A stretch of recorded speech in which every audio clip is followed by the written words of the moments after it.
welcome again to another episode of the Crotchety Old Men podcast.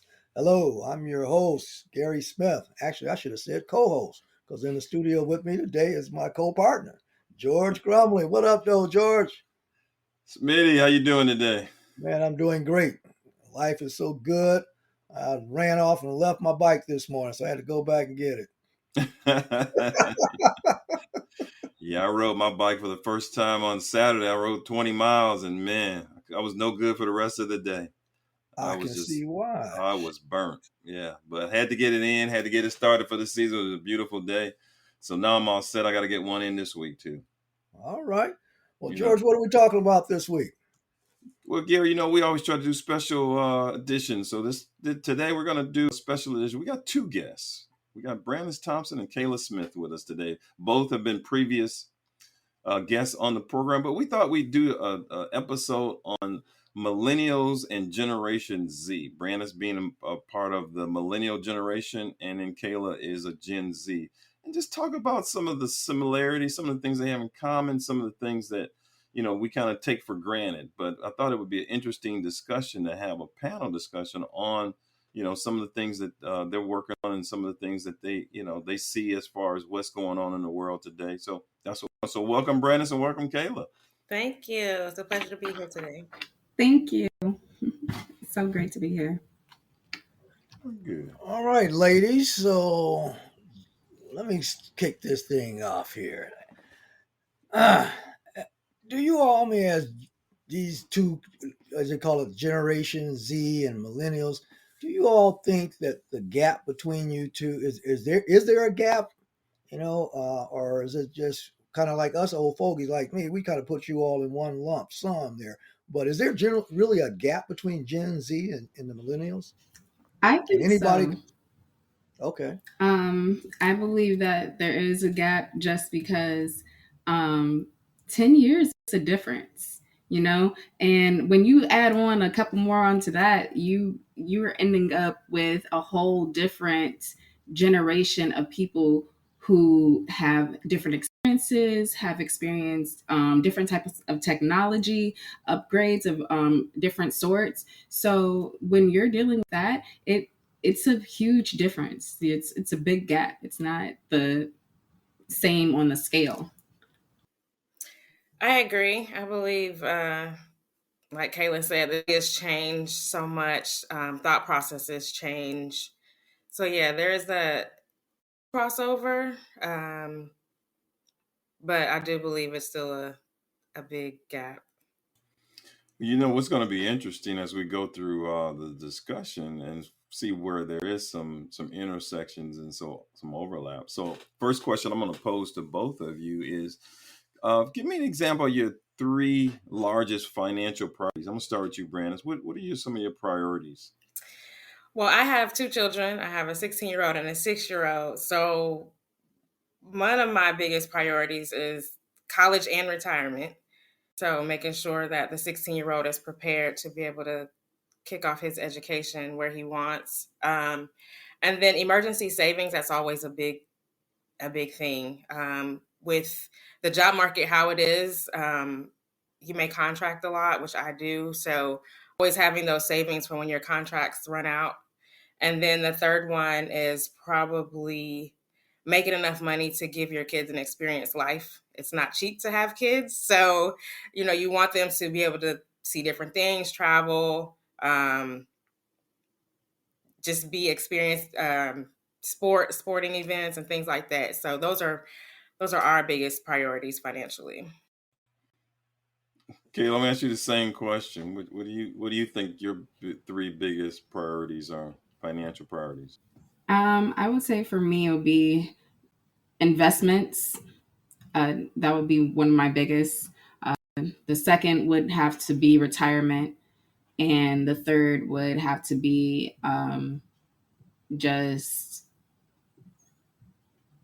I would say savings. Okay, so we start off with some intersection there already. They both talked about savings and they both talked about retirement.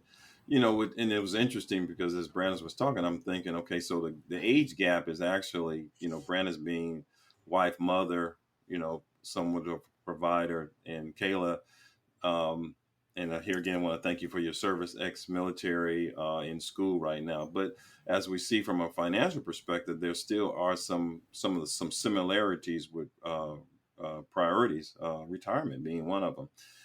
So let's kind of hone in and talk about that retirement. One of the things that you often hear is when you're older, you have the money, but you don't have the time. When you're younger, you have the time, but you don't have the money.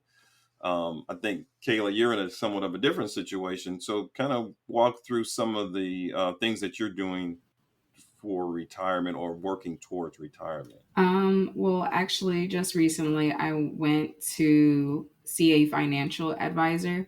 And when I spoke to them about a Roth IRA and for business IRAs and things like that, they gave me a different insight that I didn't expect. So it was great having their perspective of how you would want to invest in something and how much you would want to do now, but supposed to doing it later, and how much of a difference it makes. So seeing that firsthand on a piece of paper, it opened my eyes to seeing that it's better for me to invest now. That way I don't have to worry about it as much as I get older, because by then I'll have a bigger payout and then I won't have to pay tax on anything. Well, that's smart. Looking back, not having to pay taxes, because you better start now, because it doesn't matter how much money you make; it's how much you keep. So, good step, good step. Well, when you talk about money, typically money and politics go hand in hand. So, I'd like to pose a question to you too: is that on a scale of 1 to 10, how politically involved are you? I mean, are you? And any one of you can take that question. I'll jump in. So I believe on a scale of 1 to 10, I'm probably like an 8. I vote in local elections and national elections. I've done voter education series, voter registrations. I listen to like a daily podcast on the different political things that are happening and coming up. So I feel like I'm pretty politically savvy, and I try to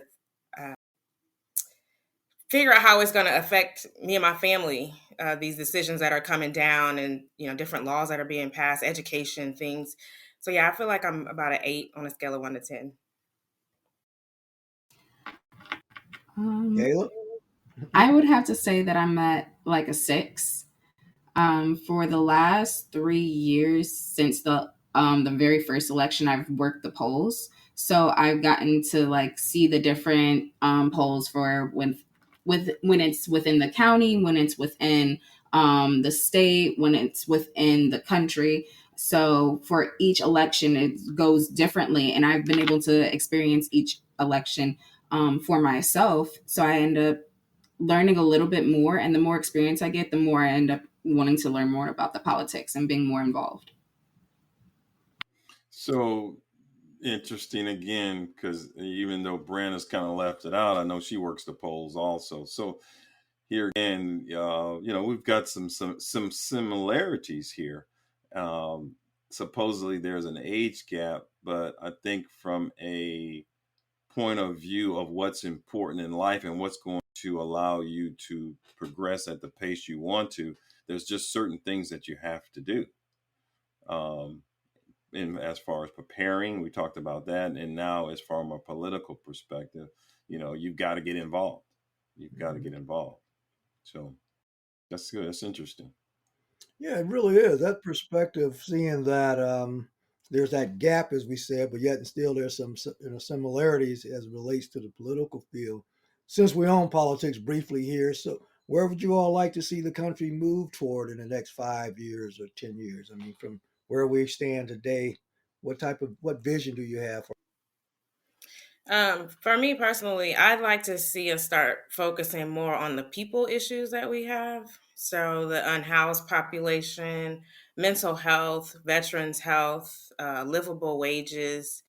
Those are things that they don't sound so I guess sexy, but it's important for the country to be able to progress in a collective way. As I feel like right now we're going into some divisions, and it's gonna be top heavy.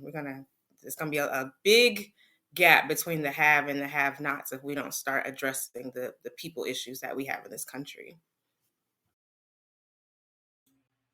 Kayla, you want to add something to that? I personally think that lately people have been taking the presidency and like a lot of these big positions as a joke. So I think like lately it's been on a downward spiral. So I would like to see like someone who truly cares about the financial and the educational and the livable situations that we have on a day-to-day basis, making the country better, not just for one person, but for everyone. Anyone that decides to move here shouldn't have to feel like they moved into a foreign territory as if they can't adapt to a country that is supposed to be of the free. So it's as if we have downplayed a lot of the issues here. And even within our own country, some of the issues that have been here for centuries upon centuries. So that added on to it, we haven't healed from any of the pain from before. So I would like to see someone who would actually go back and tear up some of the old laws that they want to keep so bad and end up creating a more diverse and more true, up-to-date version of this country. You know, it's interesting because I was sitting there thinking, I was at a meeting this morning and something came up, and the answer was it's always been done that way, you know. And we see a lot of things like that, especially when you start getting into the political realm. And we're not going to make the whole podcast about that, but let me just throw this out there. What do you think? Do you think we need a third party? I mean, it's been a Democratic Republican for years. Do you think we need another party to represent the true ideas and things that, because here again, you guys are the future. And you know, the things that you feel are important are the things that you're going to fight for, and it's going to make it improve things for your children. So I mean, what are your thoughts? I'll jump in. I do think we need.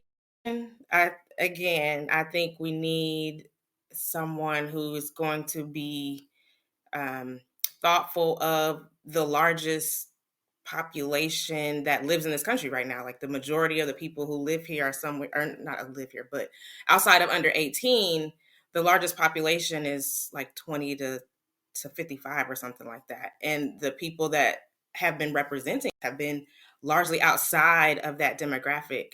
And I don't think it's serving us very well to have representation that doesn't look like the majority of the citizens that live in the country. So I do feel like we need another party. I do feel like we need more people that are going to look like the majority, and represent the majority of who lives here. Uh-oh. There goes the wall in Arizona and Texas. All I wanted to say was, yeah, I agree. I think for this country to be progressive, we would have to need a third party, especially just because it's always been 50-50 back and forth. It's like two buds keep on beating each other, two bulls. So it's like it's not going anywhere. It's not doing anything. And quite frankly, it hasn't. So, and ever. So I think a third party would be very helpful at this point. Interesting. That's you got here again. Agree again. So the age gap is not has not shown its face yet. So that's interesting. Here again, switching gears. What do you? I mean, social media, AI, all that kind of good stuff. So let's start with vehicles. You know, one of the things that the president has announced that they want to have. Well, I don't know if it's him or it's California, but anyway, they want to move these electric vehicles. What's your take on electric vehicles as far as replacing gas vehicles altogether? I think that's a huge topic, because when you start talking about going away from gas, people don't realize that there's so many things that are made out of the petroleum products. So just by getting rid of motor vehicles, you're not really solving the whole issue. So obviously there's another political agenda there. So what's your take on these electric vehicles? I'll hop in. So my take is, I feel like we should continue to have options. I do think we need to expand the ability to use electric vehicles, but I think with any new technology, there's pros and cons. So if we're all plugged into the grid at the same time, we all need to charge our cars. What's going to happen to the speed, the availability? It's and then the expense of the parts. So we still are getting a lot of parts from overseas to create these electric vehicles.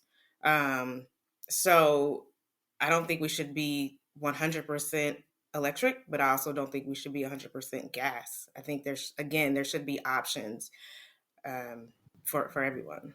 So I just wanted to add in and like throw this in that there actually is somebody who created a water-based car, and the car functions completely off of water, which I think would be an amazing option that would provide everyone the ability to have the car, because we have 70-80% of water on this entire planet. If we do that, we're recycling water. And not only that, but that will of course create a way to purify the water, and in this same instance we won't have to worry about any type of waste. Then that would diminish issues with fuel and gas. It would diminish any type of issues with AI as far as the cars, or any type of hacking with cars, because that can always be the case with electronics. So That's interesting, because that's always an option. I've always wondered what happened to these, alternative fuel suggestions, because Willie Nelson had been running his bus on, I think, corn for years. There was also the people that run vehicles on cooking oil, so there are a lot of alternatives out there. And I guess water would fall right into that, but I guess it comes down to money. But that's an interesting point. Either of you ever heard the term dirty green energy? Okay, so real quick, dirty green energy is basically describes the byproducts of your solar panels, your batteries and things like that. Because even though we've said that we want to move in these directions, nobody's really pointed out the fact that how do you dispose of this stuff? The solar panels that you put on your house are only good for a certain number of years. I think it's like 25 years. So then how do you dispose of them? The batteries the same way. I mean, they cringe when you talk about throwing away the battery from your cell phone, let alone 15 batteries that are in your car. So here again, I think that's something that I don't know. What's your take on that? Well, it just goes back to what I was saying about the pros and cons. I mean, even with the water, like right now, there's in certain parts of the country there's a drought. So how do we then, if you got a car that runs on water, but then you're in a drought, do you only get to drive on Mondays and Wednesdays? How does that work? But it's with every piece of technology, there's going to be some pros and cons. And so you're talking about dirty green energy. There's also something called carbon. It's not your carbon footprint, but it's like carbon reduction. So it's finding ways to reverse the effects of what we've been doing through recycling and these new technology with throwing batteries away. So there are a lot of things that are coming that people are being conscious of, trying to save our planet. But it's at a cost of something.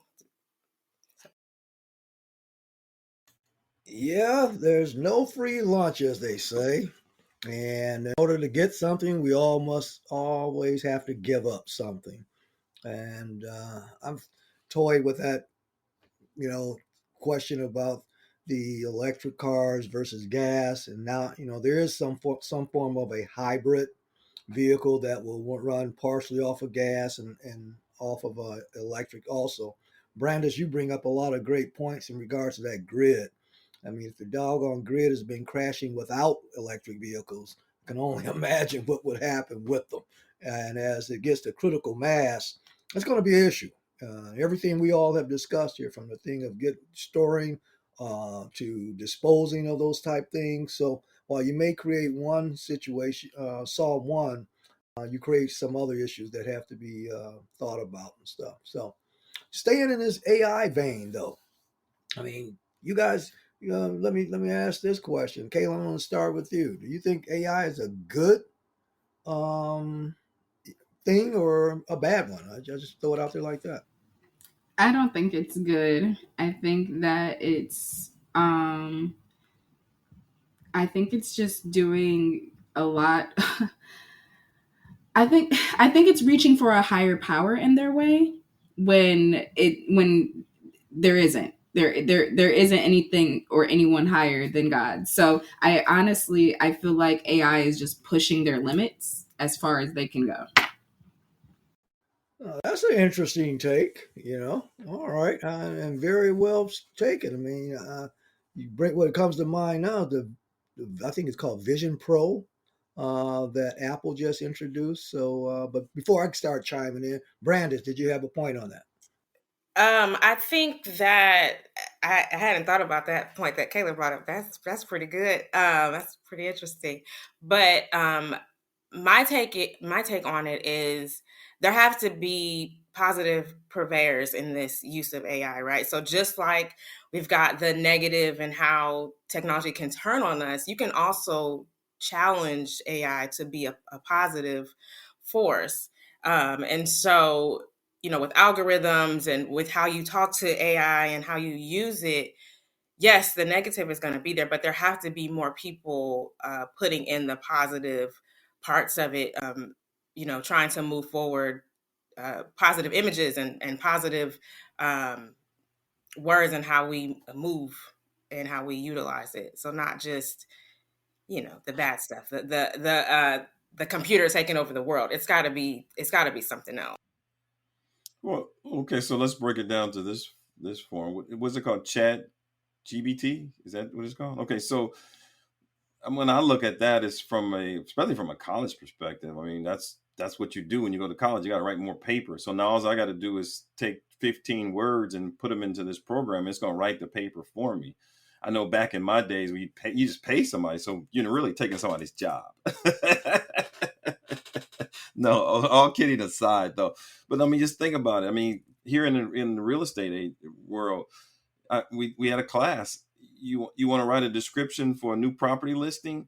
You put a few, it's in a wooded area, it's by a stream, and you say all this stuff, and then put it in this program, and it writes this beautiful, soliloquy of this is what this house really looks like. Is that where we want to be? I mean, we got the writers' strike. The writers are saying, for these movies and stuff, you're gonna take our job. So I mean, let's talk about that in that form. Yeah, it's tough. Again, I have a 16-year-old who's in high school AP classes, and so I'm constantly talking to him about the use of AI. And I mean, to me, it's cheating. Like that, it's plagiarism, right? So, but also we've taken a lot of creative stuff out of school. So it's like, where is the balance? Where are we teaching our children to be creative and to think and to be able to write on these topics? We've kind of taken that out. So now they've got a computer and that's easy. Um, I don't know what the answer is. I know that we can train the AI to say certain things and how we want it to be said. But again, like you said, is that the way we want to go? Do we just want to be able to type something, a couple keywords into a chat and have it spit something out? I don't, but I don't know. I don't know the answer. It's one to struggle with because most people don't want to think anyway, and so when you take that uh, away from people and they gravitate toward not thinking, then someone's or something is going to think for you, and that's not good. I think that can be very, very dangerous. And go back to Kayla's point, and that it seems like it is almost like the building a Tower of Babel again, only on a more what can I say, more worldly or global stage, if you will.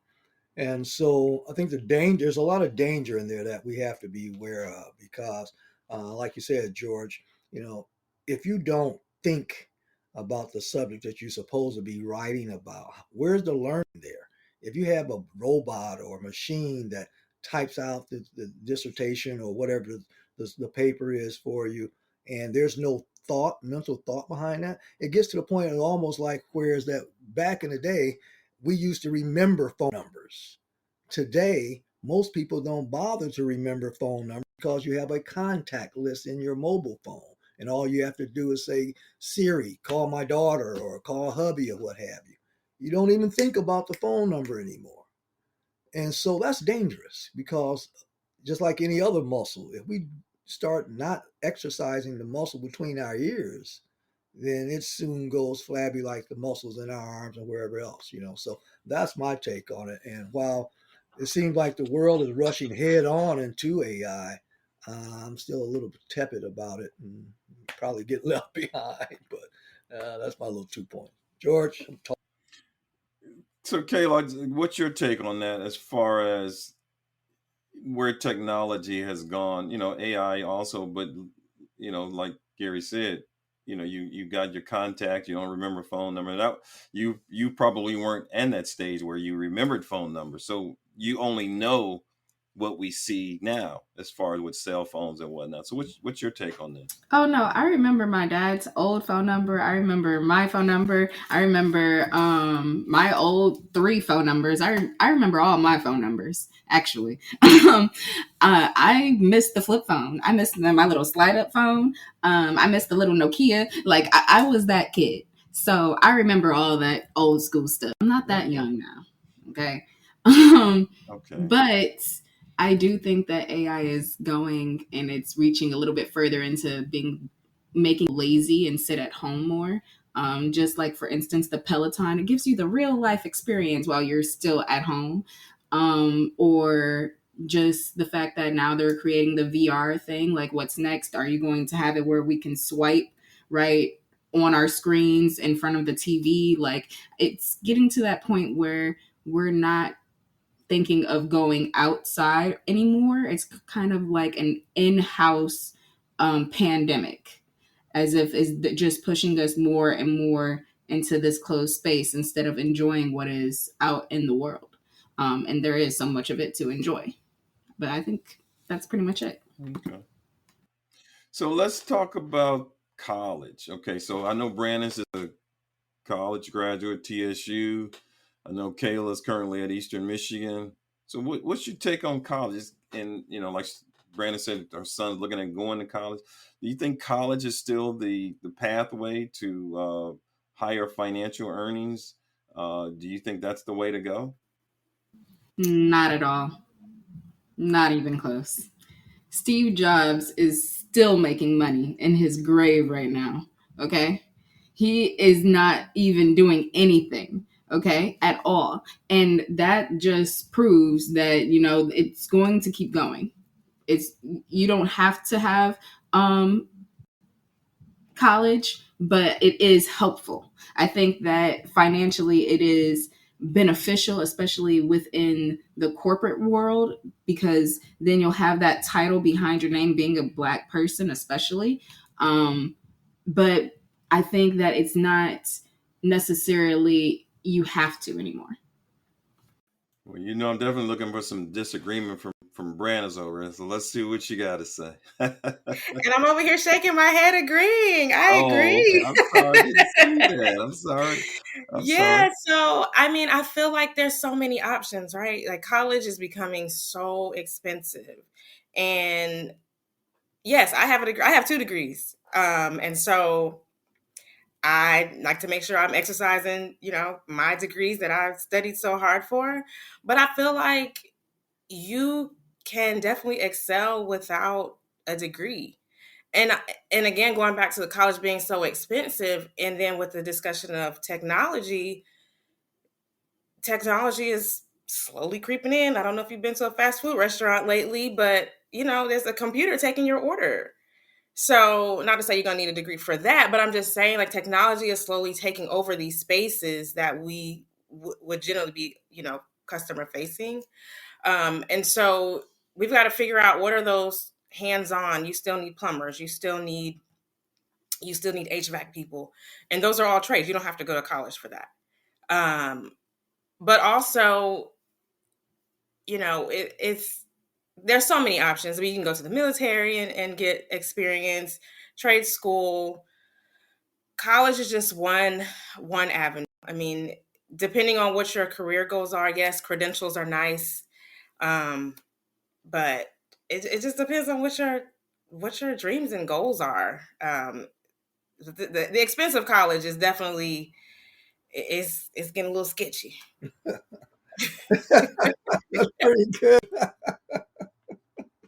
I like that. Sketchy. You're right, though, Brandeis. I was just sitting here thinking about. I said, I look at the top 404 magazine. I dare not tell you that over 80% of them are not college graduates. We're talking about top 400 billionaires. Now, we're talking about money, and I'm not knocking college and none of that stuff, but I think as we continue to go, I mean, statistics prove me correct in many of these statistics that I'm going to share with you. I mean, you talk about how many people actually use their degree in this field that they're in now. All right. And so when you think about that investment, and particularly with our younger people today, you come out of college in debt. How does that set you up for a financial cheap future, what have you? When as soon as you get a degree in one hand and a daggone bill in the other, and with no job. All right, so you invest, and I'm calling it investment because a lot of people call it an investment. So you invest in these 4 years, hundred thousands of dollars, and then when you come out, and I can see now why most graduates come out expecting to make six figures. That's not the real world. I know you got a six-figure debt behind you, but when you come out of there, you're not. Rarely are you going to just land into a six-figure job. And there needs to be perhaps some, I don't know, some reconstructing maybe of how the college program is administered, and more importantly, is it really preparing our youth? And I just say youth euphorically, but preparing people to be in the workforce and with the right expectations, because you see so many disenchanted people who have actually those 4 or 5 years, 6, 7 years that you invest, you don't get those back. And so even some of our professionals, our physicians and things are burdened with hundreds of thousands of dollars of student loans. And some of that stuff stops you from even being able to qualify for a home. And I could go on and on, but those things have some really detrimental effects on a person's financial journey. Your thoughts, George? Oh, yeah, I mean, all good thoughts. I mean, that's kind of all we talked about, that because of the fact that with college, there's certain expectations, but are those expectations really going to be fulfilled? And like Brandon said earlier, you go to McDonald's, it's a machine. It's a machine now. So if you don't go to college, you don't even have that option to go to work for McDonald's. So then what do you do? So that becomes a challenge for everybody. So yeah, I mean, that's going to be an open discussion, and I think a bigger discussion than when we were, in that at that juncture in life. So, all good stuff. Mm-hmm. But as we move forward here, let's talk about owning property, investing in property. What's your take on that, Brandis? Um, I know that owning property and investing in property is a good way to set yourself up financially, if you do it in the right way. We do own our home, so that is one thing that we have taken part of. Looking at the bills saying that we'll pay it off in 2050 is not always, exciting, but we know that one day we will own it and maybe could pass it down, or rent it out for rental property or things like that. So I know real estate it's to get into, and you can really set yourself up in a good way financially. How about you, Kayla? What you got to add to that? Um, I think that it's important to especially invest in property just because that is also a great way to pass down for future generations. I think owning a property is one thing, but putting that into a trust fund can sometimes be a little bit more difficult depending on how you're doing it. Um, but yeah, that's pretty much, I think that's it.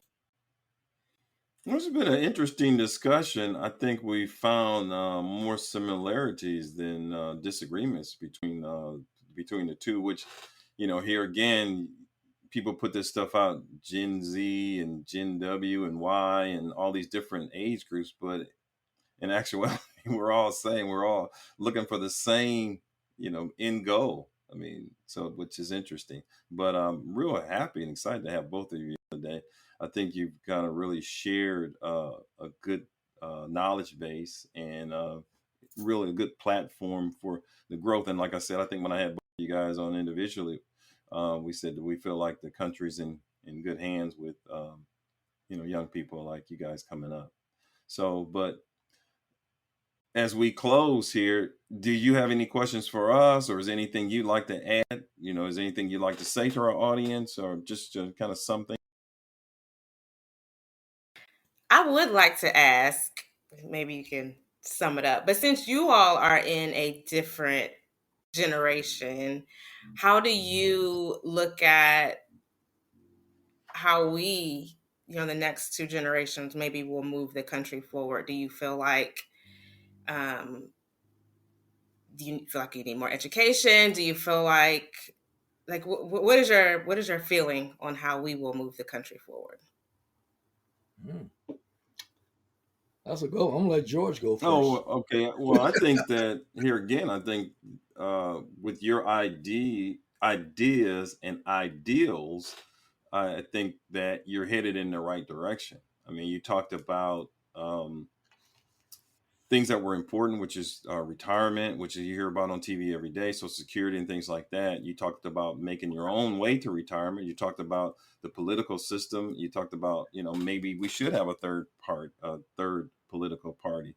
So this type of forward thinking is so important because you can't be stagnant and expect things to happen. Both of you guys are doers. You're not just, like the Bible said, be doers of the word. So you're actually doers of the word. You're not just sitting back and, like I said earlier, saying it's like that because it's always been like that. You're challenging the status quo. You're challenging the people around you. You're challenging the system, and that's what you have to do. From my perspective, I just wish there were more people like you that did do that, because then we would probably be in a different situation, and not in a negative way. You know, you have one person say I don't like it, and all of a sudden they want to pass a bill to say we're going to strike this down, we're going to move this book, that kind of stuff. That kind of stuff doesn't move us forward. We need things that are going to move us forward so that everybody's on board, not just for individuals. So no, I think that what you guys talked about, where you guys agreed. And here again, that's so important, because now we have Kayla's generation and Brand's generation basically in step. So it's like one's right behind the other, which is so important. So that means that if you continue and you bring people along, we're all going in the same direction. So here again, agreement is so important. So yeah, that's my 2 cents. The common denominator I've heard here today is compassion, compassion for people. And this country specifically has gotten away from its compassion for people. Not only the people that's trying to come here, but the people that lives here already. It's just so it's just you see it on the freeway, road rage, and we could go on and on with the problems that don't you don't hear about that in other countries. I mean, heck, Europe and other countries where there are vehicles. I mean, come on. I mean, the lack of compassion for the homeless. Here it is. We're talking about affordable housing. And right now, we talked about real estate and how it helps and finance. But the way things going now, there are companies literally building houses not to be sold to help people create generational wealth, but these houses are being built for the sole purpose of being rented. And so, what that does specifically to the Black community is that it takes out that wealth building element. most people, particularly black people, that's where their equity, that's where our wealth is, in their houses. As the houses do get appreciation, there's some wealth to do other things, start businesses, send kids to college, and so on and so forth. So what I'm hearing from these two ladies here this afternoon is compassion, love for other people, certainly putting God first, and we got to get back to those three things here in America. We say in God we trust on the dollar bills and the dollars, but that is not what we see in a day-to-day life. And from the decisions that's being passed down from the White House to the penthouse, all the way down to the outhouse, there's no consistency when it comes to love and compassion for people, and more importantly, more love and compassion for God. So with these two and the Generation Z and the Millennials, they're in the right spot. I think their platform is in the right direction. And if we can get people first, principles, people, and then profits, I think America will be a much better country and more welcoming and productive than ever before. Cool.